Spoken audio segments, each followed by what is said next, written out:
Hello guys, இப்போ நம்ம என்ன பார்க்க போறோம்னா பம்போட ஆக்டிவிட்டி. பம்ப் எப்போ ஆஃப் ஆகுது ஆன் ஆகுதுன்னு நமக்கு சரியா தெரியல. அதனால அங்கே ஆப்ரேட்டர்கிட்ட நம்ம கேட்கணும்னு அவசியம் இல்லை. இதுலேயே நமக்கு லெவல் சென்சார் பேஸ் பண்ணி நம்ம காட்டும்.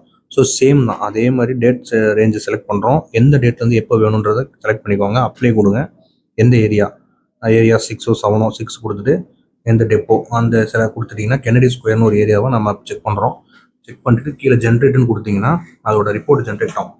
ஜஸ்ட் பம்போட எப்போ ஆன் ஆகுது ஆஃப் ஆகுது சிம்பிள் தான். இதுலேருந்து என்னென்னா அதே மாதிரி டேட் இருக்கும், எந்த ஏரியா டெப்போன்னு காமிச்சிடும். கென்னடி ஸ்கொயர் பார்த்தீங்கன்னா க்ரீனில் இருந்து ஆன், பம்ப் அந்த டைமில் ஆனில் இருக்குன்னு அர்த்தம். ரெட்டில் இருந்து ஆஃப். ஸோ எந்த பம்பு எப்போ ஆஃப் ஆயிருக்குன்றதை நம்ம காட்டும் பாருங்க. அங்கே கென்னடி ஸ்கொயர் பக்கத்தில் ரெட் கலரில் இருக்கும். ஸோ அந்த இடத்துல இந்த டைமுக்கு மோட்டர் ஆன் ஆயிருக்கு, பச்சை கலர் வந்து பார்த்தீங்களா ஆன் ஆயிருக்கு, 2 மீட்டரில் ஆன் ஆயிருக்கு. ஸோ அது கரெக்டான வேல்யூ. அதே அடுத்த இதில் பார்த்தீங்கன்னா 10:50க்கு ஆஃப் ஆயிருக்கு. அது ரெட் கலரில் இருக்கு பாருங்க. அது நம்ம லோ லெவல் செட் பண்ணுவோம்ல, மோட்டர் கட் ஆஃப். ஸோ அந்த அந்த கட் ஆஃப் ரீஜனில் ஆஃப் ஆகுது.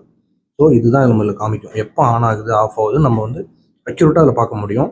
எந்த ரேஞ்சில் ஆஃப் ஆகுது, டேட்டு டைமு, எந்த லெவல் ஆஃப் ஆகுதுன்னு கூட நம்ம செக் பண்ணிடலாம். இல்லை நம்ம லோ லெவலில் ஓட்டவேலுன்னு சொல்கிறாங்க பார்த்தீங்களா, அதுக்கு இது ஈஸியாக இருக்கும். பார்த்தீங்கன்னா கன்ஃபார்ம் தெரிஞ்சிடும்.